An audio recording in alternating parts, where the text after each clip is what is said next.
kinansel mo yung date natin dahil may iba kang date. Pakilala mo naman ako sa date mo. Diana, it's not what you think. Ako pala si Diana. Niloko mo ko.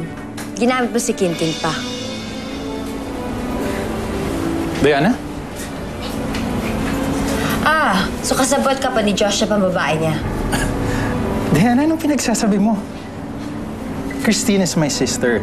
And we're meeting Josh dahil gusto ng kapatid ko gawin yung team building na employees niya sa resort ni Josh.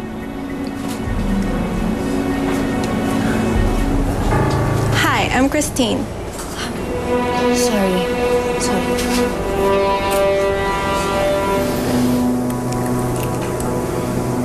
Pare, ano ba yung ginagawa mo? Ang aga-aga, tas naglalasing ka. Diyan pa sa opisina mo. Bakit? Sino nagsisita sa akin? Takot lang nila, di ba? Ba't ka ba umiinom?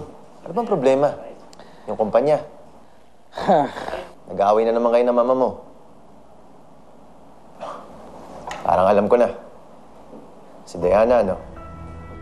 I saw Josh with Natasha. Okay, alam kong niloloko lang ni Josh si Diana. But ito, I'm telling her about it and she's mad at me. Ako na nga yung concerned, ako pa yung masama. Inigo, you know the saying about love being blind? Ganun ang kaso ni Diana ngayon. She's madly in love with Josh, kaya kahit ano pa sabihin mo dyan, hindi yan maniniwala. Sa kaso ni Diana, hindi lang siya blind, she's crazy! Hindi ko alam kung ba't siya nagpapakabaliw doon sa lalaki doon, hindi naman siya... He's not even worth her time, you know that? Ba't ba inis na inis ka? Eh, nagtatanga-tanga si Diana eh. Kaya I've done my part. I told her about it. Kung ayaw niyo maniwala, bahala siya sa buhay niya. Josh, sorry talaga. Hindi ko alam kung anong... may masamang espiritu bang sumalib sa akin. I'm so sorry. It's okay. You don't need to apologize. It was an honest mistake on your part. Hindi. Alam kong mali ako, Josh, dahil nagduda ako at hindi ako nagtiwala sa'yo. At wala ka nang binibigay na dahilan para maramdaman ko yun. Dahil wala ka nang ginagawang masama eh. Sorry talaga, Josh. Gagawin ko lahat para makabawi sa'yo. It's okay. Okay lang.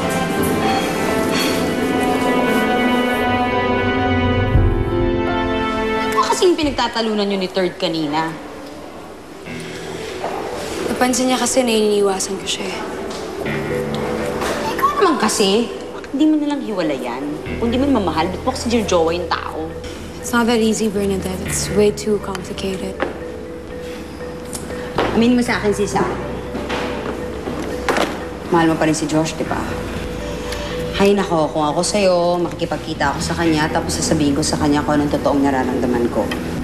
Ginawa ko na yun sa beach. Kaso sinabi niya sa akin na mahal niya na talaga si Diana. Chusero siya. Hindi siya makikipagkita sa'yo ng ganun kadalas kung wala siya nararamdaman para sa'yo. Eh kung ako sa'yo, go. Feeling ko gumaganti lang yun eh. Paano ka makipagkita sa kanya? Eh, siguradong abangan ako ni Third pag-uwian na. I'm here. Ako ang bahala kay Third. Sige na, go ka. Talaga, Bernadette? Wow. Salamat I still can't believe na ikaw yung tumutulong sa akin sa problema to. Ngayon ba naman, ganyan ka pa rin sa akin, sis? Ano ka ba? Dito. Thanks, ha? Sige na, go ka na doon. Ako nang bahala dito, promise.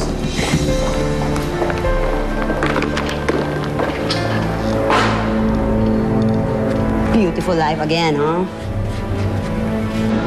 Pare, hirap na talaga ako. Kausap ko si Diana kanina. And she kept on apologizing to me. I don't deserve her apology.